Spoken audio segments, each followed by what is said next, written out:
Hello दोस्तों, स्वागत है आपको जूम मेडिसिन लाइफ में। आज हम बात करेंगे कफ यानी खांसी के बारे में। खांसी कितने प्रकार की होती है और उनका ट्रीटमेंट किस प्रकार से दिया जाता है, इन सभी के बारे में आज हम बात करेंगे। तो प्लीज़ वीडियो को स्किप न करें और वीडियो पे बने रहें।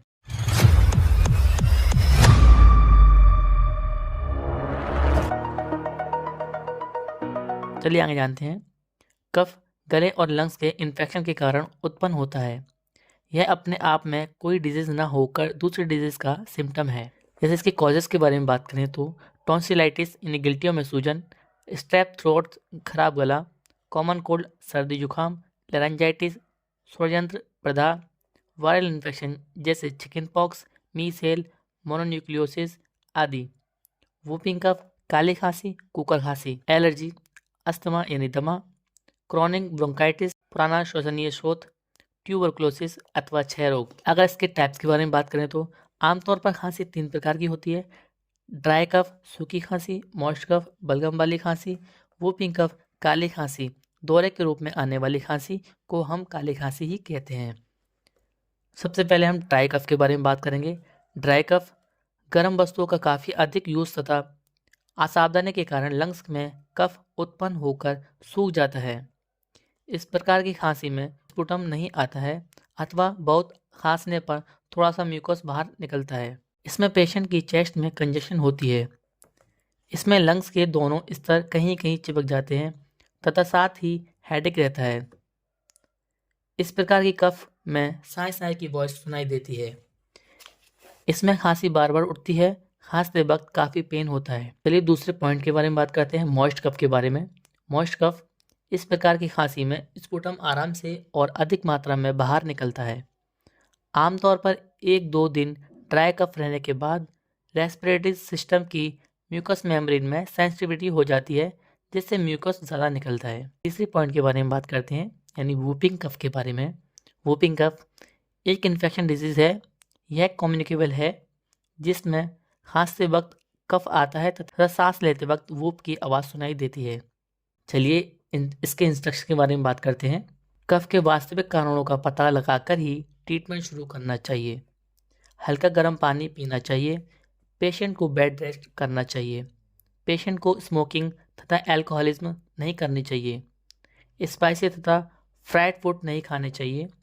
पेशेंट को न्यूट्रिशन रिच डाइट लेनी चाहिए। अगर हम ट्रीटमेंट के बारे में बात करें, अगर ड्राई कफ हो तो सिरप एस्कोडेल डी, इसका जेनेरिक नेम होता है dextromethorphan hydrochloride, hydrobromide, phenylephrine and chlorpheniramine maleate, 1 चम्मच सुबह दोपहर शाम, अथवा Grilinctus syrup, guaifenesin, dextromethorphan hydrobromide, ammonium chloride and chlorpheniramine, 1 चम्मच सुबह दोपहर शाम, या फिर syrup Grilinctus L, levocloperastine, fendizoate, 1 tablespoon सुबह दोपहर शाम। अगर मॉइस्ट कफ हो तो Grilinctus syrup, Grilinctus BM syrup, terbutaline sulphate and bromhexine hydrochloride, अथवा इसकी जगह हम गिलेंटस टैबलेट भी दे सकते हैं, या फिर सिरप चेस्टन प्लस भी दे सकते हैं, जिसका जेनेरिक नेम होता है गोफेनासिन एम्ब्रोक्सोल हाइड्रोक्लोराइड टर्बुटेलिन सिरप। अगर वूपिंग कफ हो तो सिरप गिलेंटस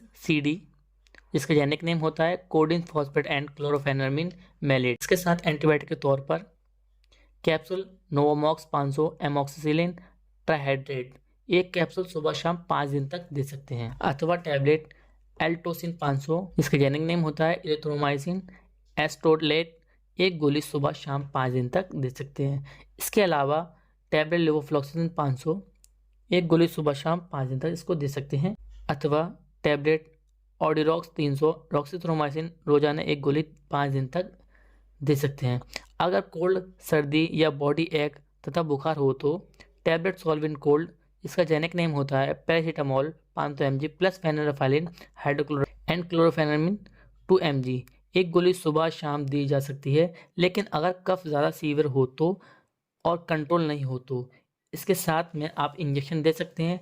इंजेक्शन का नाम है मोनोसेफ 1 ग्राम, जिसका जेनेरिक नेम होता है सेफ्ट्रैक्सोन, जो सिरा मार्ग से यानी IV धीरे धीरे दिया जा सकता है। सुबह शाम 1-1 इंजेक्शन लगा सकते हैं। नोट: उपयुक्त सभी प्रकार के उपचार करने के बाद भी आराम न मिले तो कुछ इन्वेस्टिगेशन करवाना चाहिए, जैसे sputum AFB and culture, blood sugar, HIV test, x ray HB%, WBC, ESR। ये कुछ टेस्ट हैं जिसको करवाना ज़रूरी है अगर खांसी 1 महीने से ज़्यादा रहती है तो। आई होप आपको वीडियो पसंद आई हो तो वीडियो को लाइक करें एंड चैनल को सब्सक्राइब करें। ये वीडियो सिर्फ और सिर्फ मेडिकल स्टूडेंट के लिए है, जिससे कि उनकी नॉलेज गेन हो सके। प्लीज़ इस वीडियो को देखने के बाद कोई भी खुद से ट्रीटमेंट ना ले।